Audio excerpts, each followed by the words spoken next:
Hello, my name is Leonard Maltin. This is the morning of February 26th, 1997, and I'm here with Joe Barbera to record an interview about his life and career for the Atlas Archives.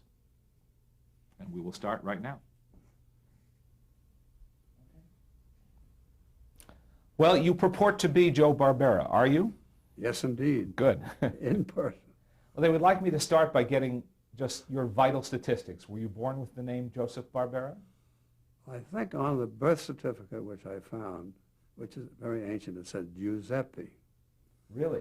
Yeah, that's how I was booked in, you know. With the middle name? Not yet. No, I got that later. That's Roland. Mm-hmm. Rolando. Did you get that when you were baptized? Yes. Mm-hmm. No, when I was confirmed. Confirmed. Mm-hmm. You get the middle name then. Mm-hmm. Giuseppe. I like that. Giuseppe. Well, that's the last you'll hear of it. You know what I mean? And may I ask your birth date? Yes, March 24th, 1911. Mm-hmm. Where? Well, I'll tell you exactly. I'll give you we'll back up on it too. Mm-hmm. It's 10 Delancey Street, Little Italy. Mm-hmm. And I only lasted 4 months before moving to Brooklyn. Mm-hmm. Otherwise, my mother thought I would end up as a Don Corleone, you know. So that's the neighborhood. Mm-hmm. But it's amazing. My uncle walked me by that building years later and said, "This is where you were born." It's still there. Delancey Street. You were born at home? Yes. That's the way it was done in those days. Sure. Yeah. Probably with a midwife? Exactly, yeah. A midwife. Being just born, I don't remember that detail too much. But at the end of 4 months, my mother said, "We're getting out of here," which was a wonderful move because I was raised in Brooklyn and I loved it. It was fabulous at the time, you know. So that's how it worked. So my mother was 8 years old when she arrived. And she came over with 5 brothers and her mother and father. And she took care of everybody. And in the meantime, at about 16 or 17, she got married, one of the arranged marriages. And what was really interesting is that by the time she was that age, she spoke not only Italian fluently, but Hebrew, because they were all around her. I mean, if that's what you call it, is it Hebrew or is it? May have been Yiddish. Might have been Yiddish, that's correct, which later came in good stead for her because she would go into a deli, and the mother and father deli run, you know, by 2 Yiddish people, and they would say, "Finish up the old butter in the tub," you know what I mean, when she bought butter. It used to be in a tub. You'd cut a half a pound off and melt it. And my mother would say, "No, I don't want that." So she was able to catch him quite a few times. Was your father also an immigrant? Yes, he came from the same town. Mm-hmm. And that was in Sicily? Sicily. Actually, it was a little town called Sciacca. I mean, I jump back and forth because we had an event in Italy not too long ago, and the mayor of Sciacca came up to meet me. And it was a fabulous affair. I mean, they were honoring me and they were honoring the characters, and they brought up 300 children. 150 from Salerno. And this took place at the Cartoon Festival in Amalfi and Positano. And they had 300 little children in the square, and they all sang the Flintstone theme song. Can you believe that? Flintstone, meet the Flintstone. I mean, that really makes you feel good. These little kids with their faces shining, you know. So, I mean, it was really wonderful. So now back to my father. He was a barber, and he opened a shop. Then he segued into hairdressing for women. And at that time, the Marcel was a famous hairdo with waves. And he was doing so well, he opened up 3 places. He became a small tycoon, you know. Had his suits made to order. The only problem was instead of buying all the real estate he could lay his hands on, which he did, he bought an apartment for 1 day and made $3,000. He segued to the track. Belmont, Aqueduct would take me once in a while. And that was the downfall of the whole thing. the doggone racetrack, Anyway, look, he had me working at about the age of 9. I was working at the school. Did you have brothers and sisters? Yes, I had an older brother and then a younger brother. And we all went to the same schools. We went to, now as far as, for instance, I went to a Catholic school called Holy Innocents. This was in Brooklyn. And I had discovered that I could draw. So I would be drawing all the time. They had me up at the blackboard, and I was duplicating pictures from books, like, for instance, Jesus entering Jerusalem at Easter, riding on a donkey, people with palm. Well, I did the whole thing as a mural on the blackboard. And once the nuns discovered I could do that, I didn't have to do anything else. So for several years, I would be at the blackboard doing these things. And they would bring in visitors, and they would whisper and point at me, and I didn't know what they were saying, but I think, what happened to Michelangelo? He was lying on his back for 4 years. He had all this dust and plaster on his face. Well, I had all this chalk dust. I imagine if anyone slapped me on the back, you'd see a cloud of chalk dust. So one day my mother... You were how old? This is about when? Well, this is grade school. Uh-huh. See, this is before 12. Mm-hmm. This had to be about 9 or 10. So what happened was that one day my mother said to me, "How much is 2 and 2?" And I said 3. I said, ouch. She found out I wasn't doing anything but drawing. I never opened a book. I was drawing with chalk and just spending all the time doing that. So that was kind of self-made artist. So that was like the first chink in the future career that I was going to have, is I found out I could draw. And again, later on one time, we moved down to a place on Newkirk Avenue. Are you familiar at all with Brooklyn? Very little. Fabulous, used to be. What section were you in? Flatbush. Uh-huh. And Erasmus Hall was there, a famous church built in the 1700s is still there. And it's changed, but while I was there, for instance, one time it was raining on a Saturday afternoon. I'm lying on the floor looking at a book, and I saw a picture of a dog chasing a cat, a puppy and a kitten. So I got a pad, and I duplicated it, So this is how I got into drawing. So what happened with that? I graduated from Erasmus Hall, which was a wonderful high school at the time. And times were pretty bad. That was about 28, 29, the crash of the stock market. So somebody got me a job in a bank. Now, I have to tell you something. I hated it. I cannot add. I can't run a computer. I haven't the faintest idea what to do with numbers at all. But I got a job in a bank. And to prove how sharp they were, they promoted me to being an income tax man, me doing income tax returns. We would file them once a year, and I would file maybe 400 tax returns. And I figure any problems we're having, financial problems today, economic problems today, are all the result of the returns I used to file. I want to stop, though, before we leave your school period, yeah. your childhood. Were you a reader at all? Did you like to read? So bad that I would be caught under the blankets with a flashlight. And my father would grab me.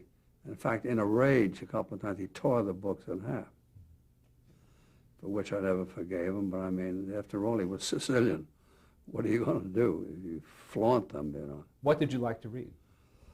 Well, I loved adventure stuff. There was a writer called Altscheller, I believe, and he wrote a lot about the Indians in the East, like the Hurons, the Senecas, the Mohawks, the Mohicans, all of them. Fabulous adventure stories, and I went crazy reading about those. And I read night and day. And from that, of course, I segued into Edgar Rice Burroughs. And Zane Grey, I read every Zane Grey. I used to wait at a newsstand every Saturday with a dime, because the next issue of an Argosy All-Story, I think it was called, was coming with the next episode of Tarzan and the Ant-Men. I'd be sitting there and waiting for the truck to throw the magazines over. I used to devour them. You know, I can tell you. In fact, you know, as the wheel of the world turned, I ended up optioning Tarzan several times to do cartoons, you know. And as of today, I think Disney has taken them all and has optioned them and has them under his belt, and that's the end of that. I think he also took the Mars books. Are you familiar with the Mars book? I never read them, but I know of them. Yeah. You want me to quote you page 4 of the 7th novel? Please do. I know them all. Yeah, I tell you. Were you also a fan of comic strips in the newspapers? Yes, that's all I read. I mean, you know, the way I look at comic strips, well, let's say that I was 4 years old. I remember distinctly several things. I don't know why that is. I guess people do that. You remember something that happened when you were very small. The Sunday paper would come, or they would be sold, and they'd have even then, they had the comic strip on top with all the bright colors, catch your eye. It's an eye grabber, and that's what I would go for. And I could see people sitting around in a barber shop, for instance, while I waited for a haircut. They're all reading the comic book, comic pages, Sunday pages. In fact, the big number at that time was a thing called the Katzenjammer Kid. Also another version called the Captain and the Kid.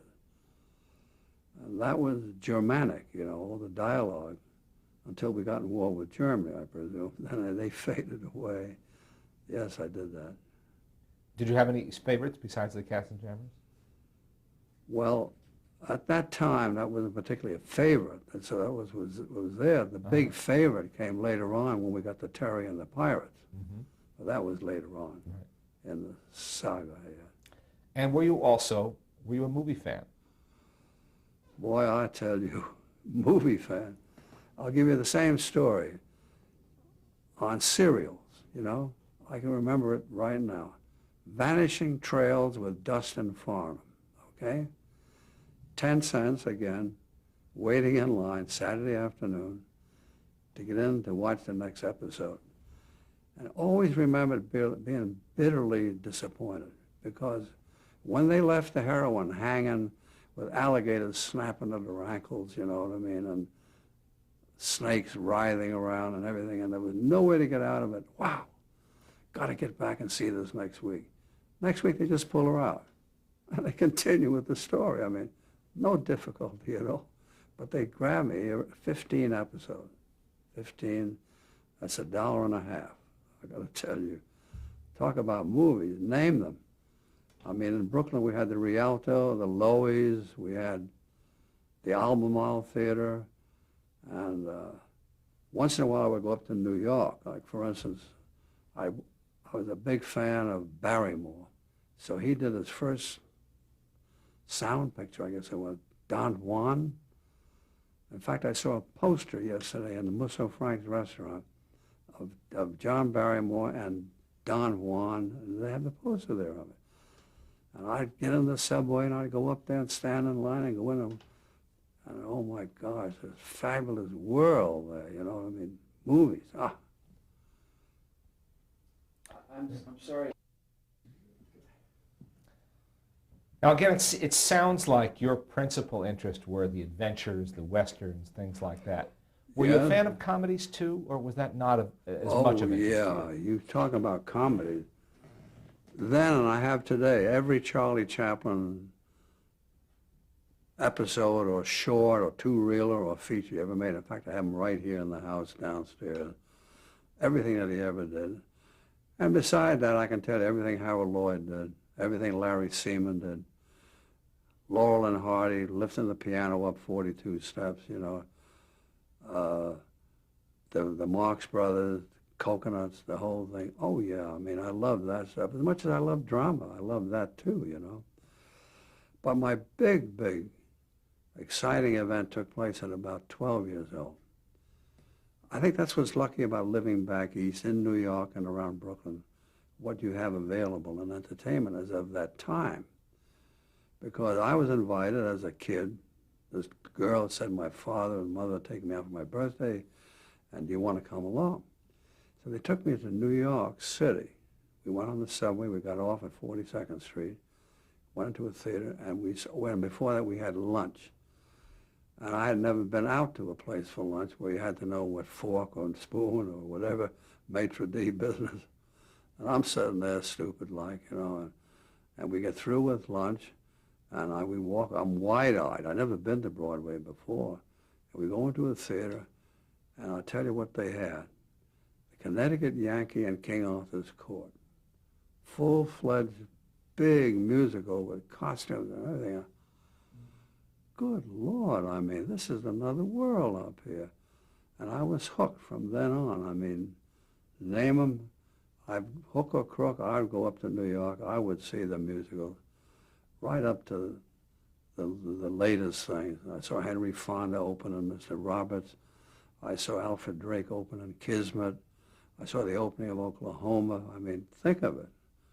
I mean, then I go earlier than that. I mean, plays, like one was called Kiss and Tell, which was a heck of a smash on Broadway. And it was a fabulous world, I mean, at that time. And you know, you'd scrape together all the money you can so you could take the girlfriend too, naturally. All the money you can. You know what $1 meant at that time? My salary was, that's another story. My salary was about, at the bank it started at $16 and segued up to $27, et cetera, you know. Well, that wasn't bad. Oh, I will tell you. Well, I'll give you, would you like a little story about that? Sure. While I worked in the bank, I was really depressed. I mean, the bank was terrible. I mean, I had a guy sitting there with a pencil and a pad, and he'd watch everybody come in. He would mark down what time he got in. 9 o'clock was the time. I could not make 9 o'clock. I could make 9:02, 9:01, 9:00. He'd write down 9:03, if you can believe it. His name was Zirkle. Isn't that a name? I mean, it's scary. So anyway, I'm sitting in the bank. So out of desperation, I used to start drawing gag cartoons. You know, the single block cartoon used to run in Collier's, Saturday Evening Post, Judge,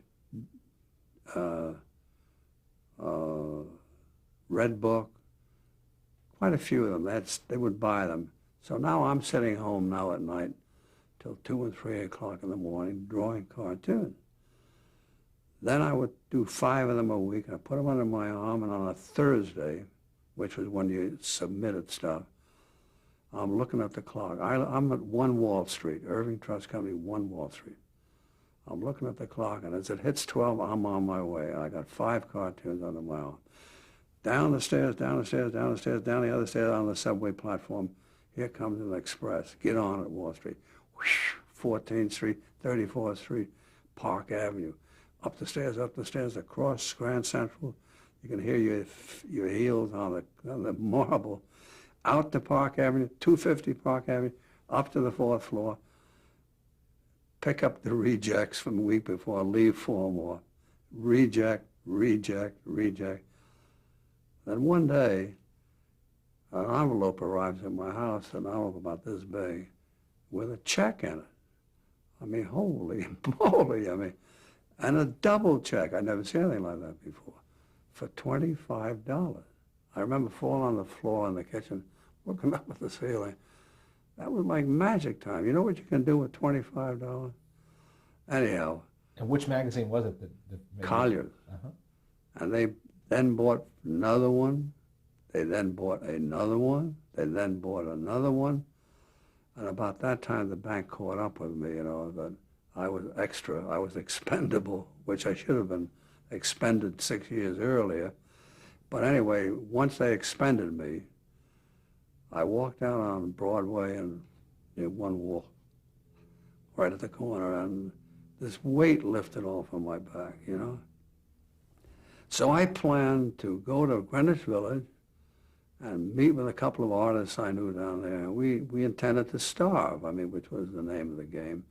The people I knew down there were always stealing milk from somebody's doorstep or cooking spaghetti with a tennis racket, and straining it. And they would take a door off a hinge and make a table out of it, That's where I was going.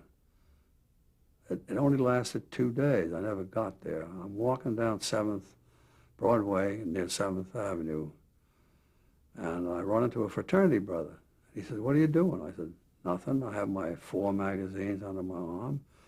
He said, "Why don't you go across the street?" He said, "They're starting a cartoon company there called Van Buren's was the name of the company. They used to release the Frank Buck pictures." He said, "Tell them you're an animator." So I saunter in real cool because I didn't care about getting a job at all. I was going to starve in Greenwich Village.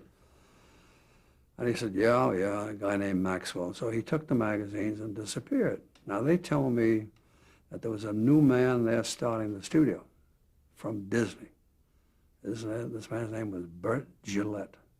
And he claimed that he did Snow White. I later found out that everyone that left Disney said they did Snow White or the 3 Little Pigs. So anyway, Well, that was his claim to fame, wasn't it? That he directed the 3 he Little directed Pigs. it. Now, I don't know how that worked, but he said he did. And he was a stocky, his eyes were kind of glittering like, and he was kind of bald-headed, And he's sitting behind the desk. Oh, then this fella came out that took my magazines and said, "Follow me." So I follow him into Bert Gillette's office. He's sitting there looking at me, and I'm sitting there. And he's looking at me, and I'm looking at him. We sit there. Nobody said anything. Suddenly he says, "What's the least you'll take?" Bubba, what's the least you'll take? That's the point I'm getting to about what $3 meant in those days. And I was getting 27. So I said, 30? I could see what I could do with $3 more. Good Lord, I could have a fabulous time.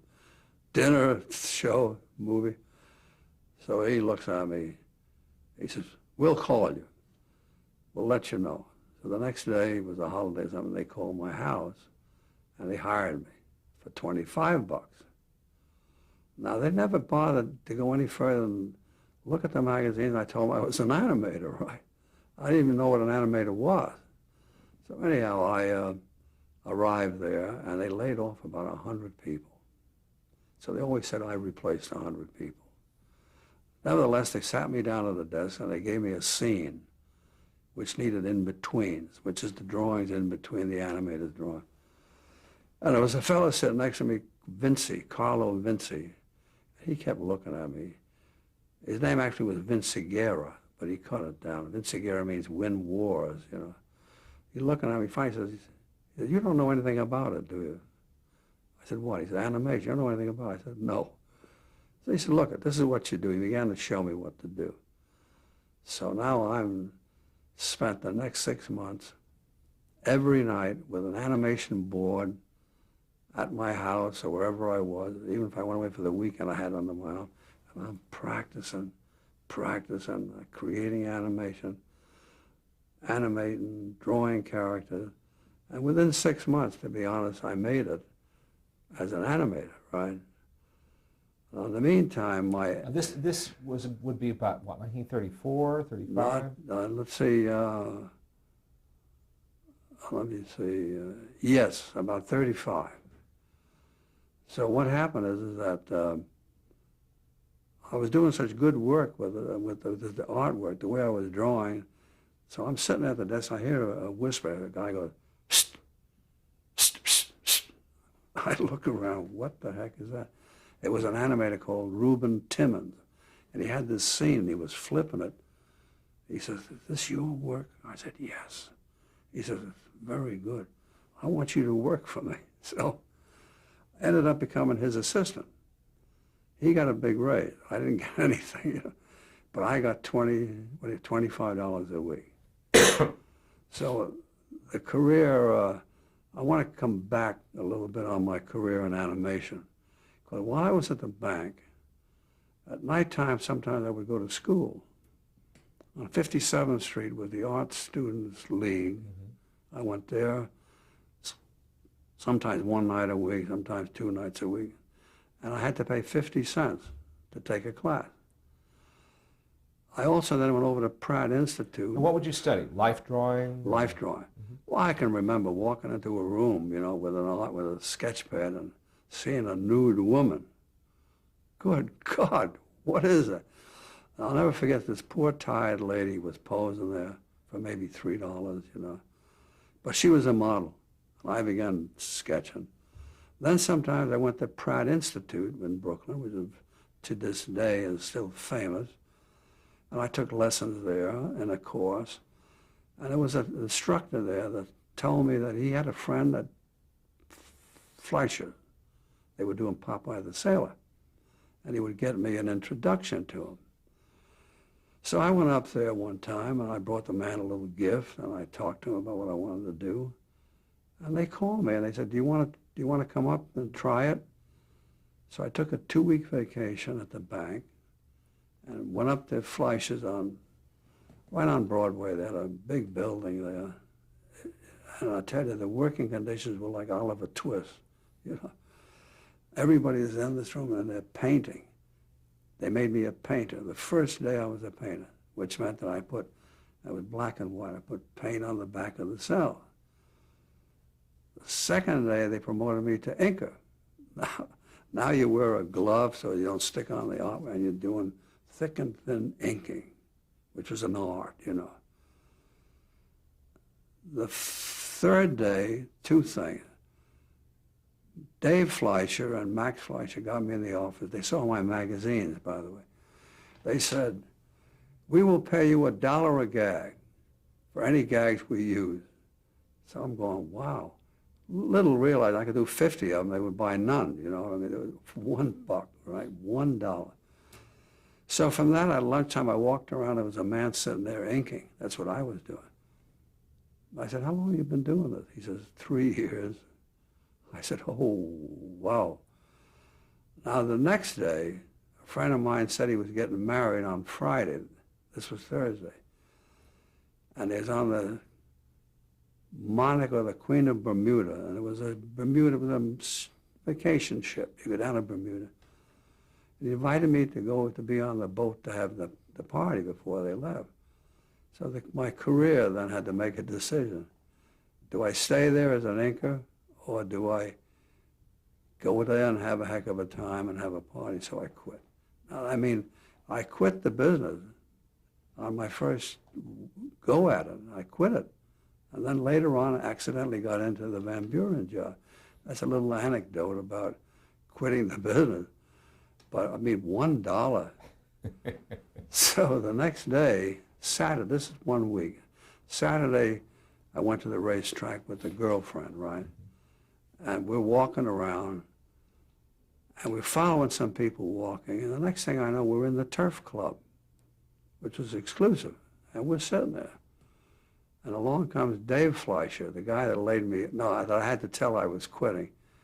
And he's looking at me saying, what the hell is this guy doing here? I mean, $27 a week or whatever I was getting there. So anyway, that was a short end of the Fleischer story. And I went back to the bank. Then they caught up with me, and then I went into the Van Buren setup. When you started working for Van Buren full-time, Yeah. did you still do magazine drawings, or were you too wrapped up in it? Yeah, no, not. What happened was that was the end of my magazine drawing. I was so busy trying to be an animator that I didn't have time for it. But, I mean, what I was doing was I began to try to do a storyboard. I mean, I just barely got my feet wet. I'm trying to do a storyboard. And I was getting along pretty well there. And it looked as if we were, except for one thing. Gillette was erratic, you know, he was just erratic. And I'll give you an example. They had to come up with a new character. This is part of the industry, developing characters. And after trying all kinds of characters and sketches, what did they end up with? A cow, right? What do you do with a cow? I mean, now they had a 4-legged cow, no udders, And they had called the cow Molly Moo Cow. This was going to go places, you know. And what happened was that they had 13 animators. And each animator, the way they used to work there, an animator wouldn't let another animator know what he was doing. They used to Hold this thought, because we're going to change tapes.